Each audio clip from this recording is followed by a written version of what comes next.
My fiancée flirted with her ex right in front of me, so I quietly called off the wedding and told her after her family arrived. I'm a 28-year-old guy, and for the longest time, I thought I hit the jackpot with my fiancée. Emma.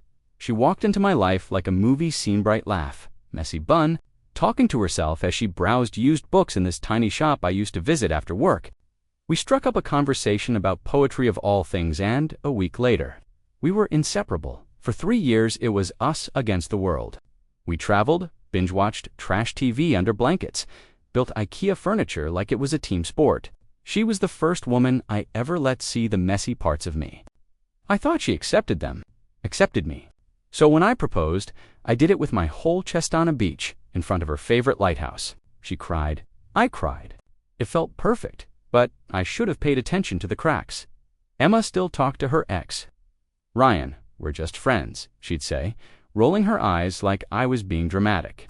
I wanted to trust her. Hell, I did trust her, but it never sat right with me. The way her voice changed when she spoke about him, the way her eyes lingered on old photos before she quickly scrolled past, the way she laughed at his texts, even while we were watching a movie together. I brought it up once. She called me insecure, said if I wanted her to stop talking to Ryan, it meant I didn't trust her. So I dropped it. I told myself I was overthinking, because that's what love does, right? It convinces you to ignore the static in the background. I kept smiling, kept planning the wedding, kept believing I was the lucky one. I never expected she'd humiliate me with him. Right in front of my eyes. I should have trusted my gut the first time I saw her smile at her phone, then quickly turned the screen away. It was late, maybe midnight. We were watching a crime docuseries in bed door. Usual thing. Her phone buzzed. She looked down, grinned like she was reading the funniest thing in the world, then tilted her body just slightly away from me. I asked, casually, what's so funny? She just said, oh, nothing. Just Ryan being stupid, and tossed the phone face down. Ryan, the ex-boyfriend. I brushed it off. I wanted to brush it off. We all have exes, right? And maybe they really could be friends. But then there were the little things. The way she'd bring him up out of nowhere, like, Ryan used to love this restaurant, or Ryan hated this movie, followed by a little laugh and, you're not like him, don't worry. Her family didn't help either. At Thanksgiving, her dad looked me dead in the eye and said, Ryan would have carved that turkey better after I struggled with the knife. I laughed, thinking it was a joke. Emma's mom chimed in with, he was always so handy. But you're the artsy one. I'm not artsy. I'm an engineer, they always said it with a smile. But that smile carried a sting I didn't know how to fight. I started shrinking, silencing my own discomfort. I kept telling myself, she picked me. She said yes to me. I must be good enough. So I kept my mouth shut when she spent an hour helping Ryan with his resume over Zoom. Swallowed my pride when her brother casually mentioned that Emma and Ryan still text every day like old times. I played the role of the calm, understanding fiancé, the safe one. But even the safest man has a limit, and that limit cracked wide open when she invited Ryan to our engagement dinner. I kept checking the front door, praying I was wrong. It was our engagement dinner, intimate, candlelit, at a cozy rooftop restaurant Emma picked. She wore this deep emerald dress that brought out her eyes, laughing like everything in her world was perfect. I was doing my best to match her energy, to forget the tension twisting in my chest since she casually mentioned he might swing by, and then Ryan walked in. Not a text, not a heads up. Just walked in, confident as hell, like he belonged there. Emma lit up the second she saw him. She actually squealed, got up, hugged him tight, way too long, way too close, and then whispered something in his ear that made him smirk. I stood there, drink in hand, feeling like the invisible man at my own damn celebration. Throughout dinner, she kept leaning toward him, laughing at every stupid joke he cracked ones at my expense. When I tried to join in, she'd cut me off. When I reached for her hand under the table, she pulled it away like I was interrupting something. Her parents noticed. Her dad grinned like it was a private joke. Her mom said, it's so nice seeing you three together again, just like the old days. The old days. I watched the two of them reminisce. Emma giggling, brushing her fingers against his arm like muscle memory. My name was barely mentioned the entire night. At one point, Ryan raised his glass and said, to Emma, who always keeps us on our toes. And she toasted back with a wink, us. Like I was just another guest. I excused myself to the bathroom, but I didn't go inside. I leaned against the hallway wall, staring down at the cracked tile floor. Something inside me fracturing that night. I started planning an exit she'd never forget. After the engagement dinner, something in me snapped, but not loudly, quiet, cold, precise. I didn't confront her. I didn't yell or demand explanations. I just started paying attention. Really paying attention. I treated every word she said like a thread I could pull on until the whole thing unraveled. It started small. One night, while we were having takeout on the couch, I asked, "Did Ryan ever meet your parents when you two dated?" She blinked, too fast, and said, "No, not really. My dad didn't like him much," which was funny because her dad literally offered Ryan whiskey at our dinner and joked about him being like a son. I said nothing, just filed it away. Another time, I asked her if she still talked to Ryan. No, not anymore. Why would I? That chapter's closed. But 2 days later, I saw her typing his name into Instagram. I pretended not to notice. She started skipping meetings with the wedding planner. Said she was swamped at work. Said her phone was dead. Said she forgot, but she never forgot to tag Ryan in memes. So I called in a favor. My buddy, Marcus, is a low-key genius when it comes to digital footprints. I asked him to quietly check her socials. Nothing invasive, just patterns, public tags, likes, stuff anyone could see with a little digging. What he found made my stomach turn. Flirty comments under Ryan's photos, inside jokes only they'd get, "Miss our long talks," with a winking emoji, a heart next to his name in her contacts. And the worst part, a photo one I'd never seen of them from just a week ago, standing way too close outside a bar. Her arm around his waist, his hand on her lower back, time-stamped, undeniable. I stared at that, screened for a long time. The wedding was still on, but so was my silent revenge. The closer we got to the wedding, the louder her family became. Everything was perfect in their eyes. The venue, the dress, the floral arrangements. This is going to be the wedding of the year. Her mom beamed one night over dinner, swirling her wine. I mean, it almost makes me forget how much we loved Ryan. She said it with a laugh, but her eyes stayed fixed on me, just long enough to cut. I forced a smile and nodded. Her brother, Liam, never missed a chance to jab. Remember how Ryan used to bart? He could mix a killer Manhattan. "You still drinking beer, man?" I didn't answer. Emma giggled, then added, "Ryan always was the smooth one." That word was landed like a slap. Because Ryan never really was anything in the past tense. Not to them, not to her. It became a running theme. Every family gathering turned into a weird nostalgia reel for a relationship that should have ended years ago. He used to play guitar under her window, her dad said one night. Real romantic. Then, to me, "You ever think about learning an instrument?" I wanted to scream. But instead, I just sat there, slowly sipping my drink, nodding, smiling like a man being roasted at his own funeral. Emma never defended me. Not once. She'd lean into the jokes, sometimes adding her own. "You should have seen Ryan dance at prom. He had rhythm. This one," she said, pointing her thumb at me, "has 2 left feet." Everyone laughed. I laughed too, but something inside me went completely silent. It hit me that night. They didn't just love Ryan. They missed the fantasy of him. And I was never the leading man in that dream. I was the placeholder, the understudy, the backup plan. And Emma? She loved the spotlight too much to correct them. They weren't just ignoring my pain. They were feeding off it. The final nail wasn't a fight.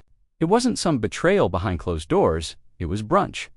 Both families had gathered for one last pre-wedding celebration. A sunny Sunday morning, white tablecloths, mimosas, the smell of French toast and syrup hanging in the air. I sat between Emma and her mom, trying to keep the small talk light, pretending I didn't feel like I was drowning in it all. Then Emma raised her glass and said, "So, we finally booked the honeymoon." Everyone clapped. 5 nights in Maui, right, babe? I nodded, forcing a smile. Her brother asked, "Who planned it, 2 or him?" And without skipping a beat, Emma giggled and said, "Definitely me. If it were up to him, we'd probably end up in a cabin, eating beans out of a can." Then she added, "Ryan would have made a better honeymoon planner. Honestly, he had taste." The table erupted in laughter. Except me, I didn't even blink. I just stared at her, watching how she fed off the attention. Like that joke, that comparison was the highlight of her day. Her dad raised his glass and said, "Well, maybe we invited the wrong guy to the wedding." And again, laughter. All around me, the room spun. I stood up slowly, excused myself with a polite bathroom, and walked down the narrow hallway of the restaurant. I didn't go to the restroom. I just stood there, staring at my reflection in a dusty mirror across from the coat rack, and for the first time in months, I saw myself clearly. I wasn't heartbroken. I was done being the polite fiancé, done swallowing disrespect, done pretending this wedding was about love when I was the only one showing up for it. I knew then I wouldn't stop the wedding, but I sure as hell wouldn't be standing at that altar. She had no idea she was walking into her own humiliation. The strangest part was how easy it was to pretend. In the days leading up to the wedding, I smiled more than I ever had, kissed Emma on the forehead every morning, told her she looked beautiful when she tried on her dress one last time, held her hand at family dinners. I even helped her write her vows. She didn't suspect a thing, and why would she? She was too busy soaking up the attention. Her phone buzzed nonstop, friends arriving from out of town, cousins posting throwbacks of her in tiaras, her mom buzzing around the house like a proud event planner. The whole week felt like one long Instagram story. Her dad grilled steaks in the backyard like it was a block party. "You ready, champ?" he asked, handing me a beer. I took it, raised it toward him, and said, "More ready than ever." He laughed, slapped my shoulder. "Good man." Each night I'd lie in bed beside Emma, watching her scroll through Pinterest boards and venue maps, making last-minute tweaks. She'd giggle to herself and say, "Babe, this wedding is going to be perfect." And I'd say, "It's going to be unforgettable," because it was. I'd already moved some cash into a private account, packed a small duffel bag, and left it in my trunk. Booked a quiet Airbnb 30 minutes away under another name. I even scheduled a rideshare to be waiting outside the venue. Exit at 3 p.m., the exact moment vows were supposed to begin. All while the house buzzed with flowers, cake deliveries, laughing guests, and champagne bottles popping. I watched it all like a ghost in my own story. Detached.com. Waiting, everyone thought they were showing up to a celebration. Little did they know, there would be no vows. Only consequences that the morning of the wedding felt like the quiet before a storm. I was the storm, and no one saw it coming. The sun was warm, but not harsh. Birds chirped like it was any other day, like nothing was about to collapse in slow motion. Inside the venue, everything was a blur of movement. Hairdryers whirring, heels clacking, florists shouting last-minute changes, someone crying in the hallway happy tears. I think Emma was in the bridal suite surrounded by her bridesmaids. I saw her once briefly through the cracked door. She looked stunning, radiant, laughing as her friend adjusted her veil. I almost felt something, almost instead. I walked to the groom's room and took my time putting on the tux. It fit perfectly. I adjusted my cufflinks, tied the tie I hated wearing, and stood in front of the mirror, and I smiled, not out of joy, but out of clarity. It was the kind of smile that comes after weeks of pain finally turn into peace. The kind of peace that only comes when you stop trying to fix what was never yours to repair. I reached into my inside pocket and pulled out the letter. Thick cardstock, neatly folded. Her name, written on the outside in the handwriting she once said, made me look too serious. I walked down the hallway slowly, past her bridal room again. Laughter, chatter, glasses clinking. I slipped inside quietly. No one noticed me. Her back was turned. I placed the letter on the vanity next to her bouquet, beside the lipstick she always borrowed from her sister. I looked at her one last time, then I turned and walked out. I exited through the kitchen, nodded at a server who barely looked up, and stepped into the rideshare I'd scheduled 3 days earlier. No fanfare, no drama, no second guessing. By the time they found my note, I was already gone. They say silence is deafening, but the kind that came after Emma opened my letter. It was apocalyptic. She found it just minutes before the ceremony. One of her bridesmaids handed it to her while she was adjusting her veil. I imagine her smiling as she read the first few lines, expecting some poetic, last-minute love note, something mushy to make her tear up before walking down the aisle. But it wasn't that kind of letter. It started with, "Since you love attention so much, I figured this would be the perfect stage for you. From there, I laid it bare. Every moment I swallowed my pride. Every joke at my expense. Every flirty message to Ryan. The bar photo. The late-night texts. The private Instagram likes. The inside jokes I pretended not to notice. I named names. I gave timestamps. I reminded her of the brunch the moment she laughed while comparing me to the man she'd used to sleep with and how that broke something I'd been desperately trying to hold together.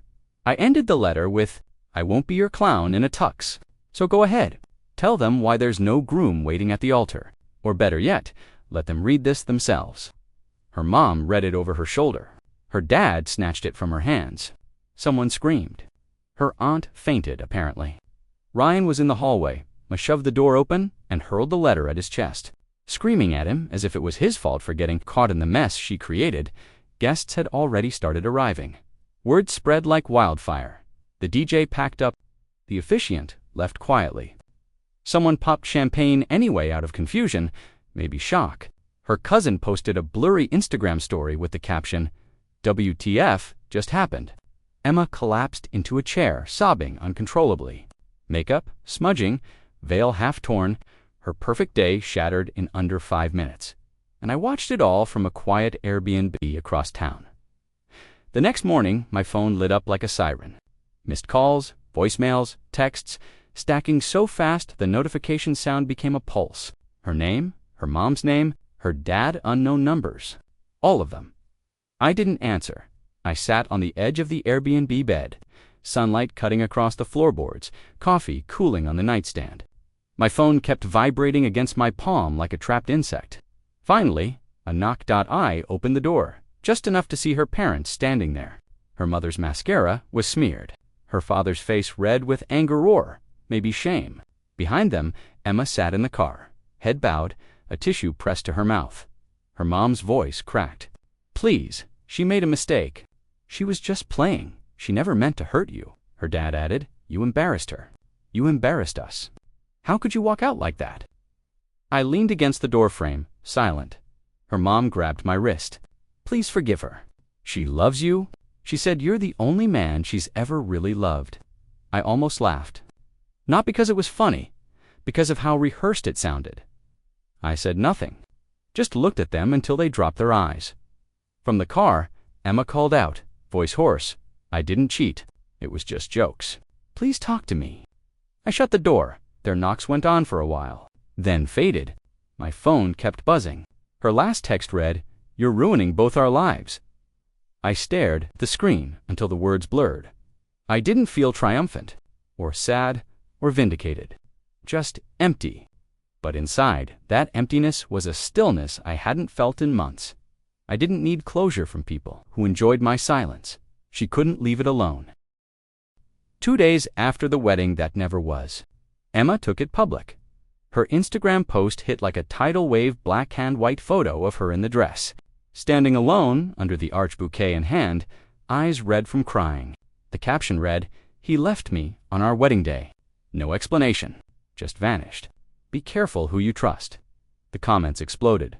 Her friends called me a coward, a narcissist, said I was emotionally abusive. One of her cousins wrote, "She gave you everything, and you humiliated her in front of everyone." It was a performance and she knew how to hold a crowd. People who once congratulated us now shared stories about how off I seemed, about how I wasn't really present at the engagement dinner, as if her manipulation had rewritten history in 48 hours. I stayed silent.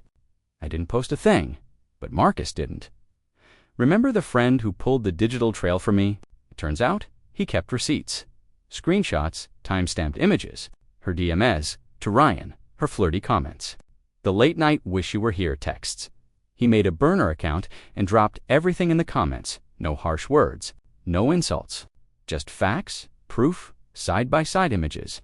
Even a clip of her laughing at my expense at that engagement dinner. Someone had uploaded it to their story, and Marcus had saved it. It took 12 hours for the tide to turn. Her post got taken down, but not before it was screenshotted and reposted with headlines like, "Bride lied about being left at the altar, truth comes out." People who dragged me now messaged apologies. A few even deleted their comments. One person wrote, "You dodged a lifetime of gaslighting man. She saved you by showing you who she was." And for the first time, I felt heard. It's been 7 months since the wedding that never happened. I live somewhere new now. Different city, different pace. There's a small coffee shop down the street where the barista remembers my name. I go there most mornings with a notebook and no expectations. Just peace. The chaos feels like it happened in another lifetime. Emma tried to reach out a few more times, emails, blocked numbers, even a handwritten letter at one point. I never read past the first line, not because I hate her, but because I've moved on in the truest sense. I don't need revenge anymore. I don't need apologies. I just needed myself back, and I found him. He's quieter now, more grounded. He walks slower, eats better, sleeps with both eyes closed. I travel more too. A solo trip through Iceland changed something in me, watching the northern lights dance above a frozen lake. I realized how small that wedding really was. How small all of it was. Her, the games, the pain. A few months ago, I met someone new. It wasn't instant fireworks, no rom-com montage. Just a gentle, unfolding conversation that made me feel seen, not tested. She doesn't compare me to anyone. She listens. Laughs for real. There's no pedestal, no games, no audience. And for the first time in a long time, I don't feel like I'm auditioning to be loved. Sometimes people ask me what really happened with Emma. I just smile and say, wrong person, right lesson.